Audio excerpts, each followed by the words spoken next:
ជាចំណោះទូកបាទចូលរួមមកអ៊ំបណ្ណាំងនៅទីនេះបាទនាងតាវតីមិនដែលខានទេចូលរួមគ្រប់សកម្មវិធីគ្រប់សរសេរវៀនហ្នឹងបាទខេត្តកណ្ដាលលវីអែមបាទលើមកដល់វិជ័យរាំងសីសាច់កណ្ដាលពុកសីទៀតបាទឥឡូវយើងបន្តបាទទស្សនានៅការអ៊ំបណ្ណាំងជាបន្តគូទី30អូហូយភ្នំស្រុកបាទភ្នំស្រុកសេនាធិបតីបារមីតេជោបាទអរគុណណាស់បាទបងដែលជាថ្នាក់ដឹកនាំរបស់ទូកភ្នំស្រុកគឺឯកឧត្តមបាទហែមសុវត្ថិ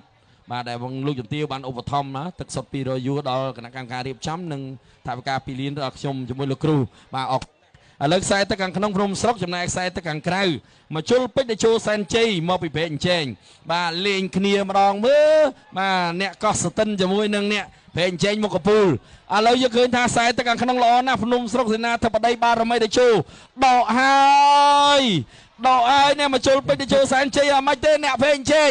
ជើងទី2ជើងទី1បាទដកហើយដកមែនទេដកហើយឥឡូវភ្នំស្រុកមិនដាច់ទេលបឿនដូចគ្នាមិនដាច់ទេបាទសំជូនលទ្ធផលទៅភ្នំស្រុកសេនាធិបតីបារមីតេជោបាទមកពីកោះសតិនកំពង់ចាមដែលទទួលបានជ័យជំនះទៅលើមកជុលពេជ្រតេជោសែនជ័យរតនារាមព្រែកអញ្ចាញមុខកំពូលបាទ